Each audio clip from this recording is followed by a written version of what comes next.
Hello, and welcome to I Am Dad podcast with your fatherhood authority, Kenneth Braswell. 30 minutes of wisdom, information, resources, and nuggets to help you on your fatherhood journey. Or maybe you're just curious and want to hear some real talk about fatherhood, family, and the minds of men. Well, guess what? We got you too. Sit back, grab your pad and pen, and maybe even bring a little something to sip on. Enjoy 30 straight minutes of fatherhood, family, and fun with the Fatherhood Authority, Kenneth Braswell. Welcome to I Am Dad podcast. I'm your host, Kenneth Braswell. Thank you for joining us for another exciting episode. Every week I get more and more excited about the guests who I discover out in the public space who is doing phenomenal work in all kinds of areas. But when I really am attracted to someone who is doing great work in the social space or the health space or whatever the space may be, is when those subject matters are connected to the space of fatherhood, dads and men. You know, we love our children, we love our moms, we love our wives, we love being family, right? We love the entire family. But whenever a subject matter is brought close to home to give this perspective of fathers, is something that I key right in on. And whenever I find someone who is really passionate about the work, my spidey senses says, reach out to them now, because this is something that you really want your audience to hear. And I guess today is no exception to that. We are honored to welcome Dr. Robert Naseef, a renowned psychologist, author, speaker, and deeply compassionate father. With a career spanning decades, Dr. Naseef has dedicated his life to supporting families of children with autism, offering wisdom forged from both professional expertise and personal experience as a father of an adult son with autism. Through his acclaimed book, Autism in the Family, Caring and Coping Together, his TEDx talk, How Autism Teaches Us About Being Human, and his leadership roles with the Autism Society of America and the A.J. Drexel Autism Institute, Dr. Naseef has become a powerful voice in helping families navigate the complex journey of acceptance, resilience, and growth. His unique focus on the psychology of men and fatherhood provides critical insights into how fathers can strengthen their bonds with their children while also nurturing themselves and their families. Today, we're going to explore his journey, his groundbreaking work, and the vital lessons he offers to fathers and families facing extraordinary challenges and opportunities for extraordinary love and strength. Let's bring Dr. Naseef to the stage. Good morning. How are you? Good morning. I'm good today, Kenneth, and happy to be here, proud to be here, and a little humbled by hearing my biography from you, but I'll do my best. I love the introduction piece. They always say give people their flowers, right? When they can hear them. And so with my introduction, I'm always thinking in my mind, you can do the resume or bio that you send me and read that. But what I like to do is I like to give honor and homage to people who are doing great work by giving them their flowers in words while they're here. And before I begin to start sucking and seeping information and wisdom and all of those things from you, which is also valuable. Dr. Naseef, we do something very unique at the beginning of our shows just to give our audience a unique perspective since we are talking about fathers. And we simply ask the question, tell us your daddy story. And you could tell us your daddy story from the perspective of your dad, or you can tell us your daddy story from the perspective of you being a dad, or you could tell both stories. I really have to tell both stories because I think all of us who are dads, we also are sons, and Mm, that shapes the beginning of the fatherhood journey. Um, so and let's be on a first name basis because if you call me doctor, I have to call you Mister. okay, let's go. Let's go with it. So my dad was an orphan. His parents both died when he was 6. He grew up in an orphanage that was restricted to poor male white orphans. Even though my dad is Arab American, under the way the census works, Middle Easterners are considered Caucasian, even though most of us consider ourselves other. Mm. At any rate, um, my dad grew up in an orphanage. He went to World War II. He came back with what I now understand as post traumatic stress. So he didn't have a lot of patience. He had flashbacks of being on an air base that was bombed every night in outside London, and we he loved me. I'm his first and oldest son, one of 8 children. Um, and by the time I was a teenager and going to a Catholic school in the neighborhood of Girard College, which is a misnomer, that's the orphanage he grew up in. Mm-hmm. The school was being picketed every day by Cecil Moore, the leader of the Philadelphia NAACP, and I couldn't understand like why the black kids in the neighborhood who couldn't go there. And we Mm-hmm. had a lot of arguments. And my father and his friends always talked about you can't break a man's will. That was Stephen Girard, one of the wealthiest people of his era, who was a slave trader and banker. Mm-hmm. So we really went at each other as father to son for a good period of time. Um, and so, so then I guess to go fast forward to my story as a dad, my first son, Tariq, and his name in Arabic is the name of one of the stars. And I thought he'd be a guiding light to me. Um, and well, he has been, but he Mm-hmm. wasn't always because I mean, I was so excited at his birth and just he was perfect. He was everything I dreamed of, and I dreamed I'd be patient with him in a way that my dad could not be patient with me, and I dreamed he'd enjoy sports and he'd do well in school, all the good things. Um, and then at prior to age 2, he stopped talking and he started doing what we now call autism, just kind of flapping, pacing, tantruming. He lost his speech and never came back. Um, Mm-hmm.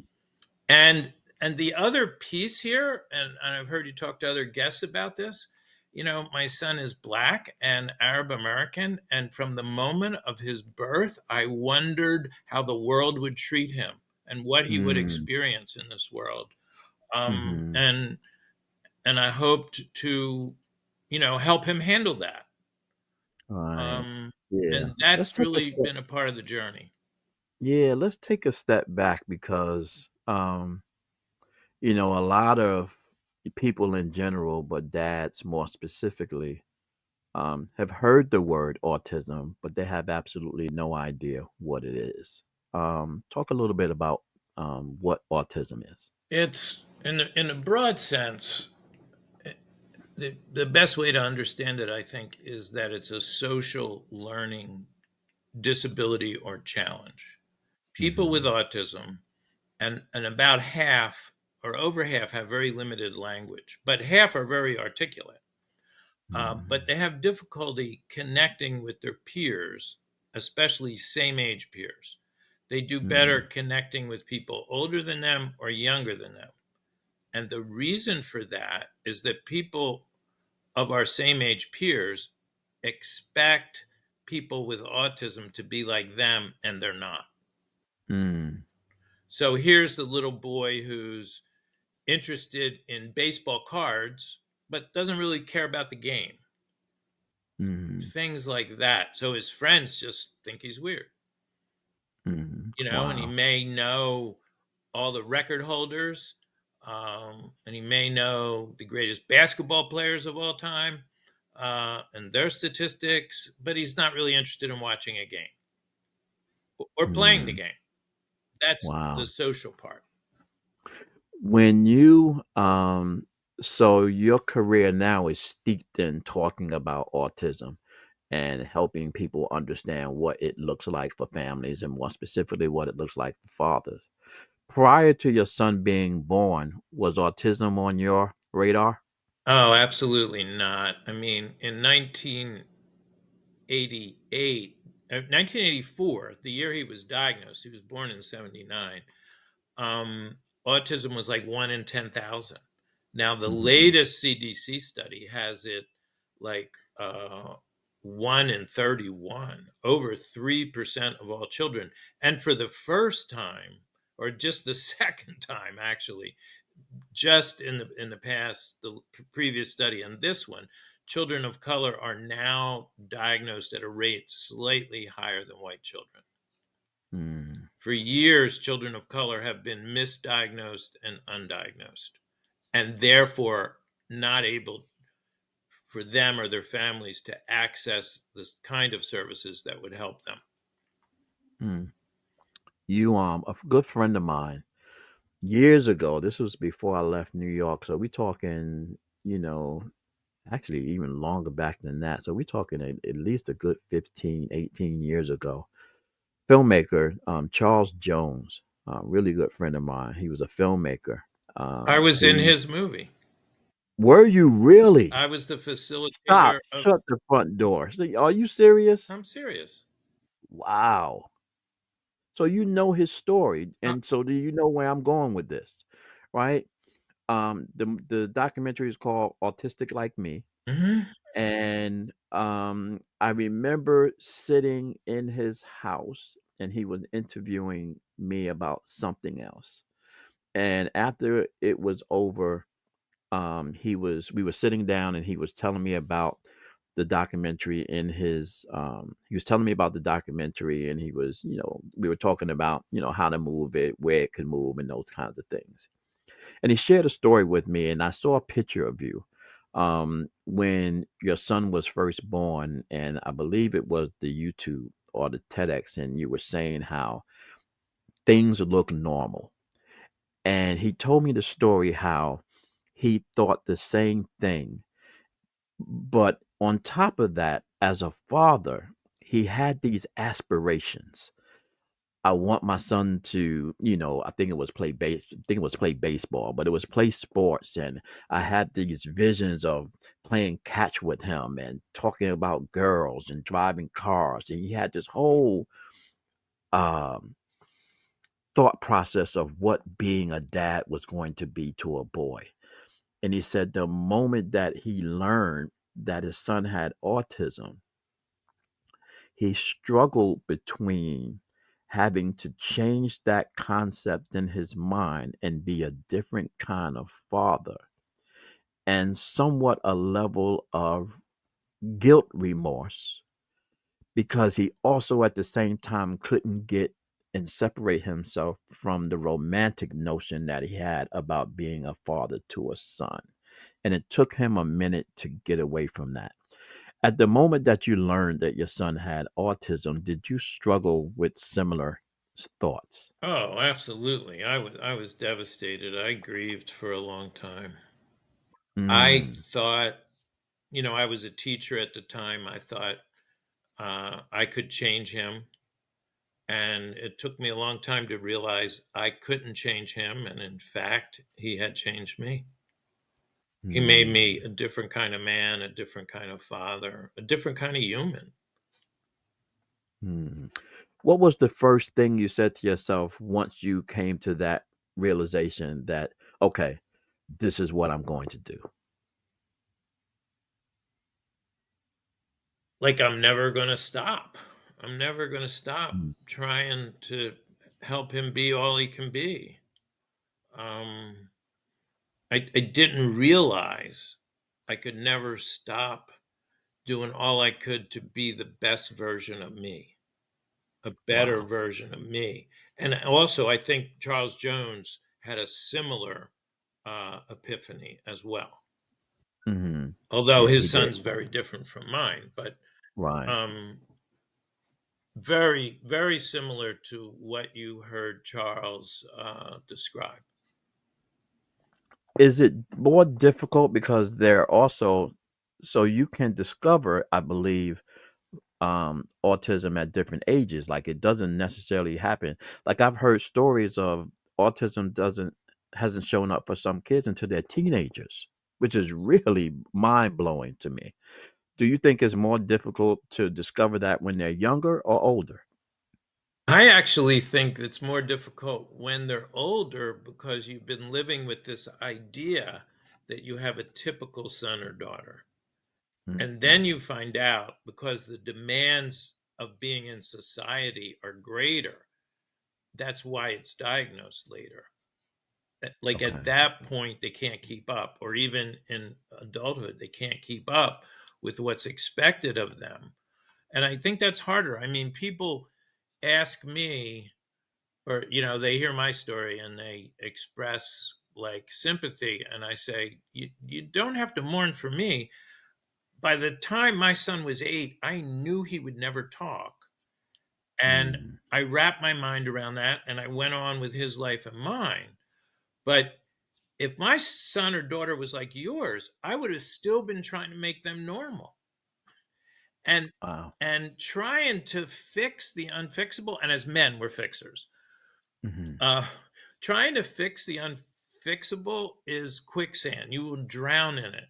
It will consume you, and you will be defeated, because the challenge is to do everything we can but accept the unchangeable and find peace in our lives with what's unchangeable Hmm. while doing our best continually. So I think it's harder to have a child or a family member diagnosed later. There's more Hmm. illusions we have to get through. As a father, what strengths have you had to kind of like really lean on that has helped you walk this journey? Well, I've had to lean on my own perseverance, not to give up at various points, like whatever those points were. My Mhm. resilience, my ability to just bounce back and keep on trying. Uh, my desire to learn all I could about autism and then apply it to my Mhm. life and my situation. Mhm. Um, and I used to think I was a great advocate for my son. I always got him good services. He was diagnosed as young as you could be in those days, which was age 5. I used to think I was a great advocate. But as time went on and I learned more and more, and I learned how children of color were being misdiagnosed and undiagnosed, I realized I wasn't such a great advocate as I thought. I Mhm. had the privilege of being educated and being light skinned. Mm. And therefore, my son, I was able to get him the best available. When I think back about the children he was in early intervention with, they were mostly children of color, and they mostly were not diagnosed with autism when he was. Some were Mhm. later diagnosed, some never, probably. And that was really humbling. And that inspired me to keep doing this work, as I understood more and more about the racial disparities, to integrate that into my writing and my speaking, um, Mhm. and followed the lead of the researchers who were pounding the pavement on that. And eventually, the tide has turned. But we're still Mm. at a point where access to services is difficult for everybody, especially families of color. When you look at the situation as a whole, I'm a spiritual man of faith, Christian, and I truly believe that everything that happens in our lives happens for a purpose, good or bad, right? I never distinguish that all things that happen in my life are good has to be a good thing. Sometimes a bad thing can be a good thing. When you look at your life today, as opposed to how you started it, Have you made sense of it? Have you made sense of this is okay? This is where I am supposed to be. I didn't think I was going to be here. I had no idea this is where I was going to be, but here I am. Oh, exactly, Kenneth. Oh, yes. That's been my story. I never thought I'd be here. Mm-hmm. And I still wonder what might have been, but I'm Mm-hmm. really okay. I'm really okay with how it is. I'm doing what I'm supposed to do. I'm playing my role, living my life the way it's meant to be. Talk to us about your son a little bit. Tell us about Well, he's he's a character, and everybody loves him. That's always been the case. him. Without any words, he's charming, he's happy, and if someone likes him, he likes them back. If they don't like Hmm. him, he reads that and he stays away. Hmm. Um, he I mean, he paces like all the time. He can be exhausting to be with. And Hmm. for that reason, he's been in residential care since he was 9 years old. I mean, another autistic boy in my neighborhood was killed on the train tracks because he always Hmm. got out of everywhere. And my son always got out of everywhere. He's like Houdini. He Mm. can escape anywhere if he's not closely supervised. But he is closely supervised. And um, and when he likes something, he wants to do it over and over again. So last year, I was visiting him in his group home, and I just got this little tape on my phone of him pacing back and forth. And when he saw that was a tape of him pacing back and forth, he just wanted me to keep showing him that. he just and he was pulling my phone away from me. He didn't know how to operate it, but he was Hmm. demanding I keep showing him that. It was hilarious. Hmm. And we had a good time with that. But like a lot of people with autism, well, let me backtrack a minute. When we love somebody, we want to hang out with them. Hmm. But just speaking for myself, and I know others have this experience, he can be hard to be with because he's always moving. He never wants to Hmm. stop. He likes to ride Right. in the car, but if we're riding in the car, he doesn't want to get out and he doesn't want me to stop moving. Hmm. So, there's challenging moments, like to be sure. Hmm. Um, but I mean, this has just become a part of me that I Yeah. can deal with. I mean, I'm not saying I don't get frustrated, but I don't get angry. I don't want to throw Hmm. them out the window, but I understand why some parents overload and wind up abusing their kids. I really understand that because Hmm. I've had those kind of feelings. Well, you know what, Robert? My children don't have autism, and oftentimes I feel the same way. Right? And so what you're describing isn't really different from what parents have to deal with no matter what their children has.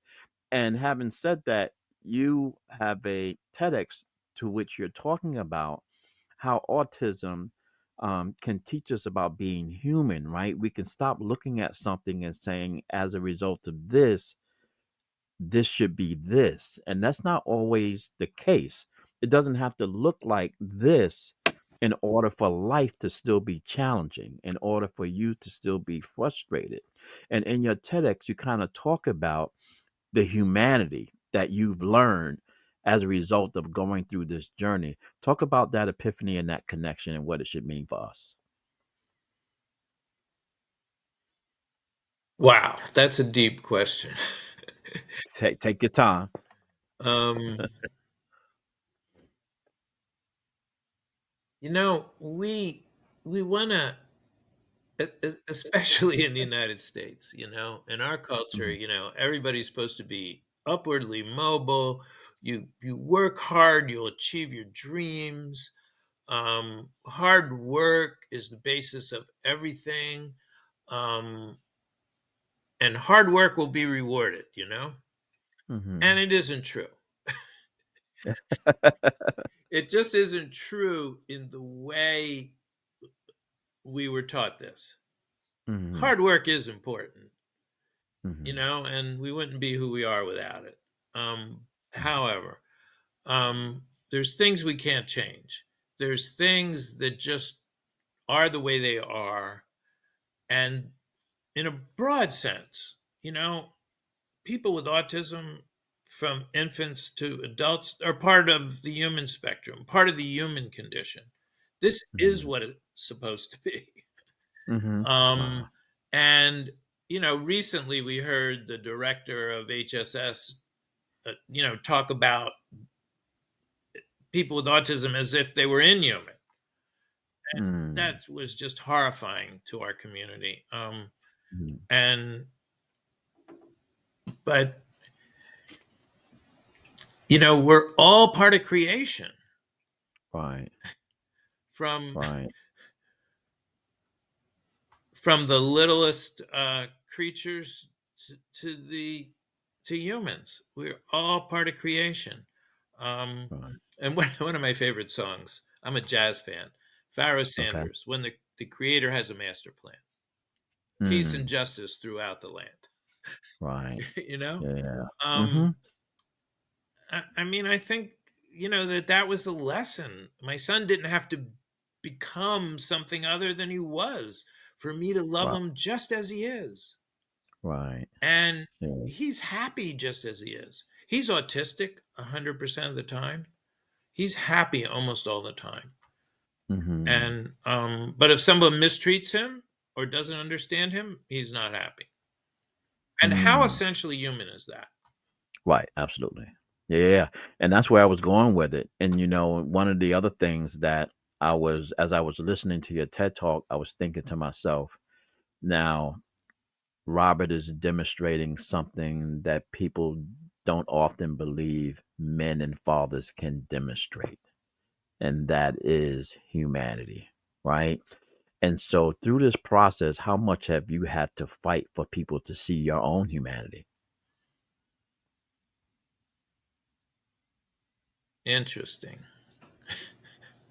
Interesting. right? Because self perspective is important, right? How you see yourself is more important than how people see you. Well, I mean, I thought I could fix things. Mm, And that's what I co-facilitate an ongoing group of fathers through the Drexel Autism Institute with Dr. Michael Hannon. And we always start out saying, like, as men we want to fix things, but we're just here to support each other. And that's the kind of conversation we have. But wow, how did I, you know so I was always a human services professional in different capacities. And when you say, how did I have to struggle to get people to accept my humanity, like, they didn't the professionals didn't often treated me as if I didn't know as much of them because I was a mm, parent and I was just emotional about this. hmm. Right, right, right. And that I couldn't be on equal ground with them. That was the beginning of my journey when I was like becoming a psychologist. My son's like 10 years old, 12 years old, 14 years old, like people just colleagues just thinking I couldn't be objective. Mm-hmm. And and I could understand what they could understand, and I could understand my Right. lived experience. And because of my Mm-hmm. lived experience, I was able to kind of be a translator between the professional world and the parent community. Mm-hmm. So that's what I became. And the more and more I learned about autism, sometimes I can translate between the autistic adult speaking community and the rest of the world. Hmm. It's very interesting when fathers get engaged in being an advocate for a child who has special needs, or aspiring to be an athlete, or whatever the case may be. This is a very general statement. It's not meant for all, but it is certainly how I have seen things over the course of the 30 years of my um, work in human services. And it seems like when you're in these areas, right, where you're really dealing with a child that's dealing with something unique and difficult at the same time, that women tend to be more emotionally invested in their advocacy effort, while men tend to be more scientifically invested in the effort, meaning they want to know why, what, how, and what are the nuances. And so when they speak and articulate, they're speaking from fact. They study they read the research, they study the studies, they listen to the scientists, and they're trying to. It's what men do, right? We need to know how to take the car apart and put it back together. And so it seems like that is one of their coping mechanisms, not to get emotional about it, but to be very focused on trying to understand what it is. So to your point, if I can fix it, I can. Yes. And where so that's where our head goes, exactly what you were saying. And where our head doesn't go is it's not socially acceptable to be vulnerable, to be Mm, worried, to be sad, mhm, to grieve not having the child we dreamed of. That's not okay. And women can do that and find comfort in each other. That's mhm, why men supporting men is so important, so vital. mhm, And when a man opens up about his feelings, that helps other men, but also, importantly, that helps his partner. wow. There's research that shows that women's mental health improves when their partners are actively engaged in interacting and playing and helping on the autism journey, that the Mm, women's mental health improves. So it's mhm, not just for us, for the men to feel better, it's for our families. Our mhm, families need us to have some emotional vocabulary right. and be able to be present in Mhm, that way, as well as the more rational ways, which are also important. But mhm. by themselves, they leave our partners to do all the heavy lifting. Yeah, one of the other things that I've noticed, and that is a conversation as well, is that relationships struggle, under these circumstances when neither parent has had any experience of having to deal with something on this level. And undoubtedly, when it is unexpected, it creates a different level of difficulty to relate to each other, because I think one of the number one reasons they say causes the breakup of marriages and couples is because they can't get past not needing to blame one or the other for what has occurred in their child. Now, one of the things that I have not seen in your literature is about your son's mom. You could talk about this or not. If you don't, I still want you to kind of lean on a little bit, like what is it about this that makes it so difficult for couples to survive through um, a time that should strengthen them. It strengthens some and not others. Mm, Just in my situation, his mom was just overwhelmed by everything and mm, couldn't take. I became the primary caretaker, and that kind of led to us splitting up. Um, mm, overall, the overall the divorce rate of couples and or the breakup rate, because not all couples are legally married, of children with autism, we now know from research, is actually not less than the general population.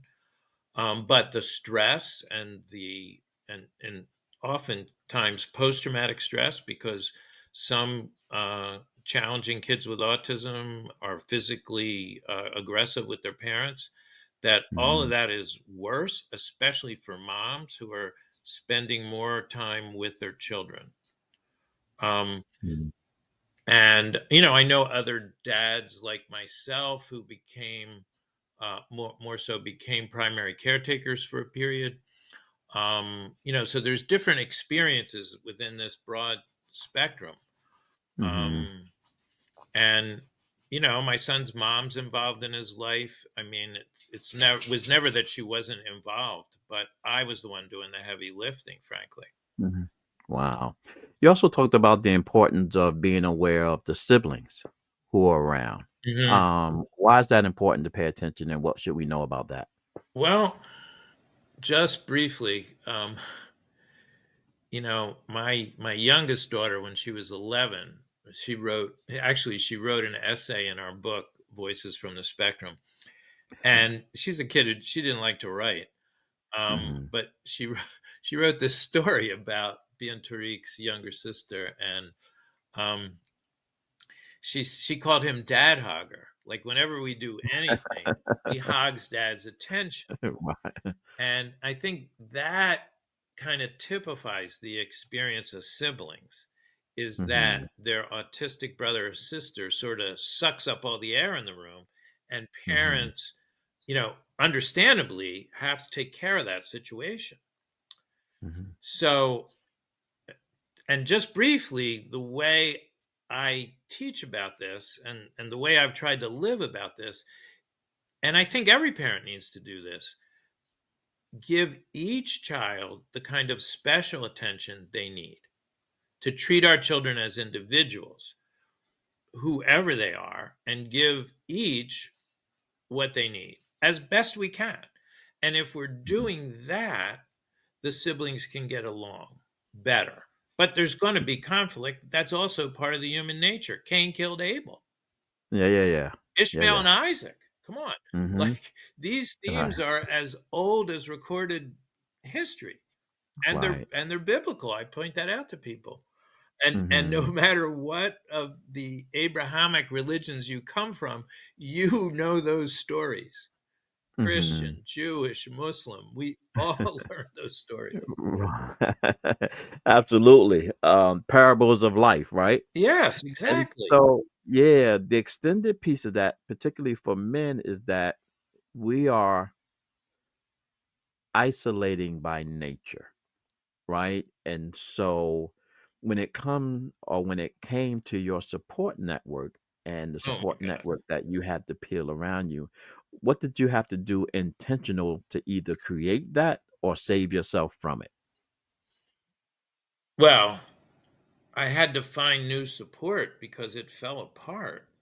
Wow. It just fell apart. I mean, and some of my friends came back. Okay. and Mhm. it and a couple of my friends who I wasn't in touch with turned out over the years to also have kids with autism, and we reconnected. And Wow. so there was reconnection and new connection, but at first very abandoned, because I couldn't talk about it very well. They couldn't talk about it very well. They didn't know how to support me. And that's and men, we're self-reliant. We think we can do everything by ourselves, and it's far from true in anything, let alone something as challenging as a child with special needs who maybe doesn't communicate in ways we Right. expect.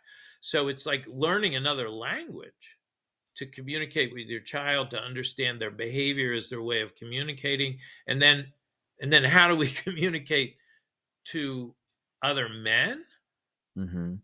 Like that takes time, because we have to be vulnerable to ourselves and able to talk about that in ways they can handle. Wow. Uh, When you think about, that support network, and you also do with the Drexel Institute, you do, that work in bringing fathers together.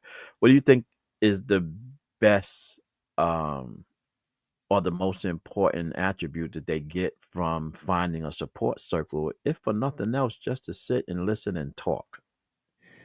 what they tell us is, what I got out of this is, because we always ask that, I'm not alone. I'm Mm, not alone. Wow. And when they get that, that's healing. Sometimes they come back every month, sometimes we rarely see them, but that's the medicine that comes out of fathers opening up with each other about their challenges. I'm not alone anymore.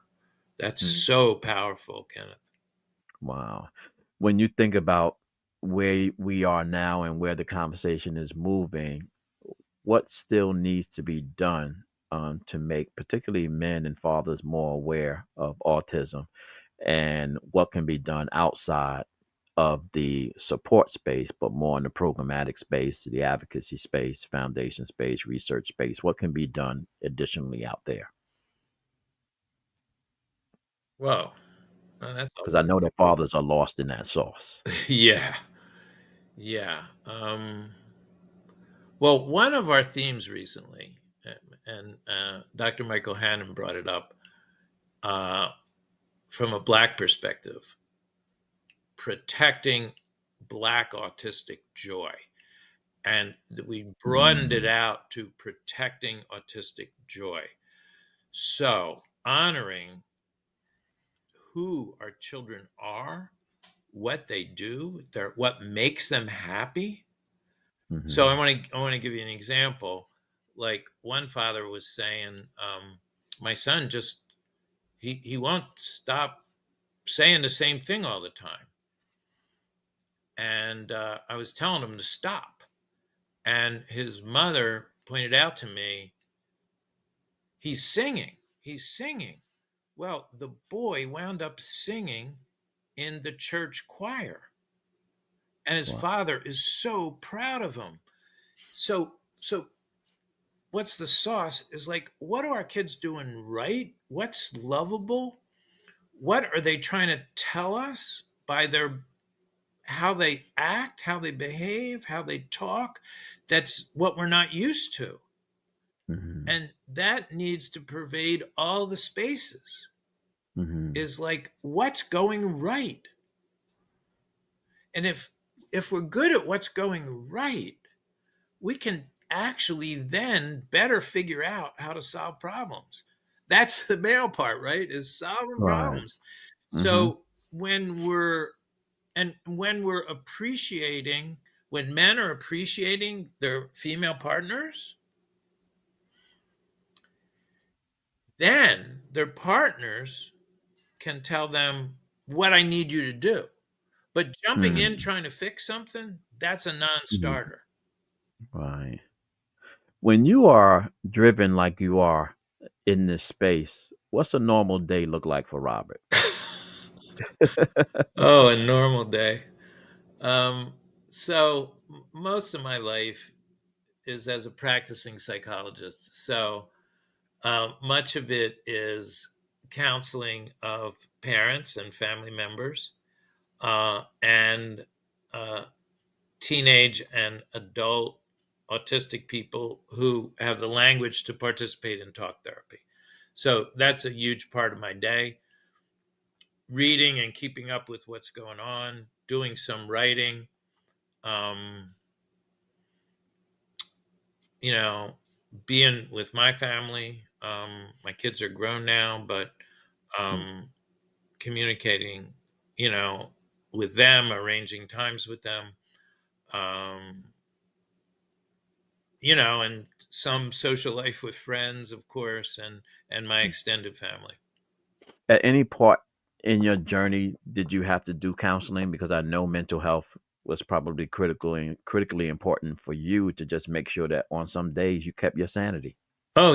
Oh yeah. So there were several years of that, and even recently, I found I should go back to counseling because of some of the things I was struggling with. Mm, So I think periodically, um, taking care of ourselves is a big thing. And also we talk about that openly in the fathers group. A lot of guys mhm. do see a therapist, some don't, some take medication for depression. And we talk about other ways to take care of ourselves because we have to take care of ourselves in order to take care of our families. What do you do for self care? I love walking, hiking, photography is my hobby. Um, Hmm. and now that cell phones have good cameras, like I have more opportunities um, for that. Um, uh, when I was younger, I was a runner, but I've had my hips replaced, so I can't run anymore. But I can walk, Okay.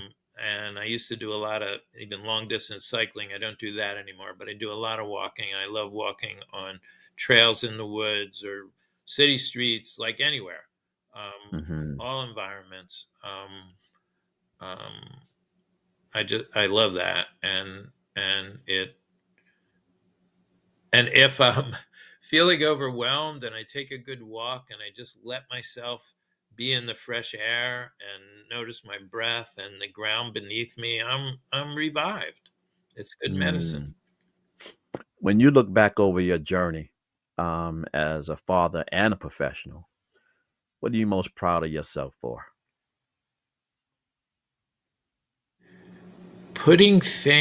Making a difference in other people's lives.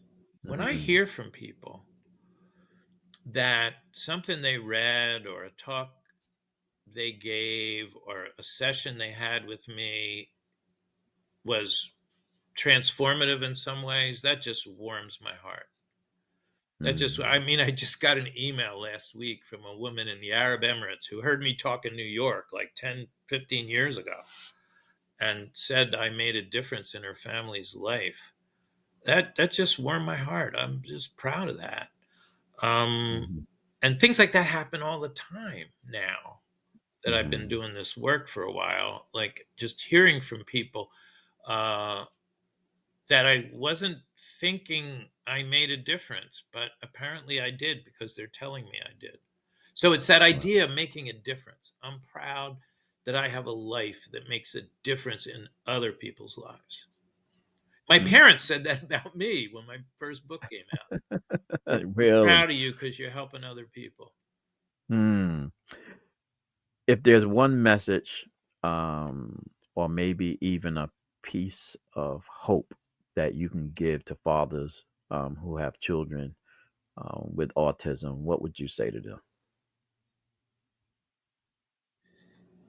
This is a journey. It's like an odyssey. It's full of ups and downs and joys and sorrows. But if you pay attention to the joys, the sorrows will diminish and you will love your child and others in a way that makes you the best person you can be. So pay Wow. attention to the joys and what's going right.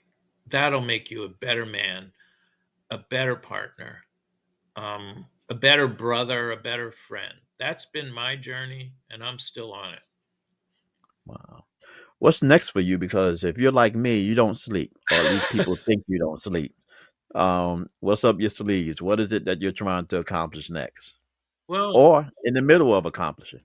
well, I want to do more writing. I don't know if it's in the form of a book. I'm not ready for that. But in the middle of things, like right now, as a society, not just an autism community, we're facing the possibility of huge cuts in Medicaid. So Mhm. I'm involved in that in ways that I can as an advocate. Um, and Medicaid is how most children on autism with autism access the services they need outside of the school systems. So it's a vital service for everybody that doesn't have private health care, and for everybody that has kids with special needs, Medicaid is the lifeline. So that's like today, I'm involved in that. I'll be attending a meeting of the Autism Society about how we're going to push forward national advocacy around that. Mhm. The book is Autism in the Family, Caring and Coping Together. Why the book and what should people get out of the book? Well, the book, it's 10 years old now. Oh, it's more than 10 years old. But it's the first book that really, and maybe the only, that wove together the scientific knowledge of what we know about autism and the personal journey of myself and many, many families that I've been involved with over time. So it's the weaving together of the personal and the research and charting a path of acceptance into the future through all the stages of life, including the adulthood of kids who grow up. One of my friends, also a Baptist minister from uh, the South, he put it this way, and I love this, Reverend Don White. He said, development delayed is not development denied. Okay. Yeah. And Yeah. that's the developmental theme going through the book is Mm. everybody's developing, and we Mhm. can keep doing that. And when you put together the science and the lived experience, it's powerful. Mhm. That's the message of my book. And maybe I'll do an update, maybe I won't, but it's there. Right. Tell everybody how they can get in touch with you, how they can find out more about you, where they, as the young folks say, where they could Google you. Well, they can just Google me and I pop up easily. My two websites, alternativechoices.com is my psychology website. drrobertnaseef.com is my blog and my speaking engagements and that sort of thing. So, and there's probably 100 blogs on there about, various issues. And of course, put me into YouTube, those things pop up. And my blog site also, like, I'll link to this interview, I'll link to all my podcast interviews and things like that. So I guess the simplest thing is probably drrobertnaseef.com, and my email, which is my name, robert.naseef@gmail. Dr. Naseef, Robert, my friend, thank you so much for helping and contributing to the dysfunctional narrative around father engagement these days. As you have demonstrated, we continue to show up.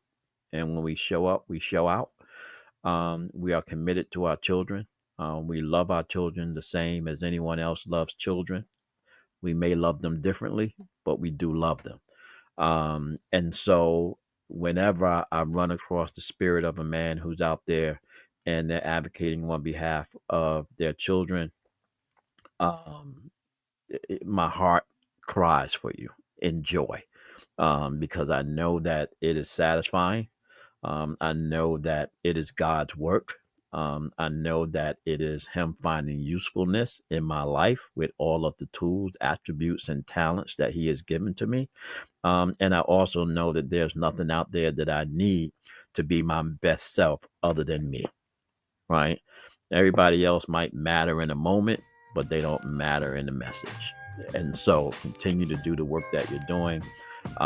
Let's stay in touch. I might have to have you do some guest blogs for our I Am Dad, not I Am Dad podcast, my Dad's Pad blog, so that we can continue to have this conversation uplifted and get you involved in some of the things that we're doing to increase and broaden the narrative around fatherhood engagement, particularly in the space of autism. So thank you very much. Thank you. It's been an honor and a privilege to be here.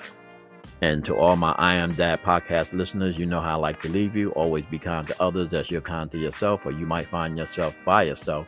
Always shoot high for your goals, because even if you miss, you'll be amongst the stars. And as my good friend and mentor always said to me, Kenny, it's nice to be important, but it's much more important to be nice. Till next Sunday, God bless. Have a great week and peace out. Thank you so much for taking the time to spend with us. You've been listening to I Am Dad podcast. We hope that you have been informed, encouraged you to think, or even inspired your heart for the love of dads. The conversation does not end here. Come back and join us next week. Same time, same place. Or you can continue the dialogue on our I Am Dad Facebook page. We also invite you to listen to past episodes, learn more about us, and keep up with special activities by visiting IamDadPodcast.com. That's IamDadPodcast.com. Until next time, I leave you with this reminder of manhood from 1 Corinthians chapter 13, verse 11. When I was a child, I spoke as a child. I understood as a child. I thought as a child. But when I became a man, I put away childish things. Because of this reminder, I will always understand that I am dad, period. You know what it is. Everything I do, yeah, I do it big. Yeah, screaming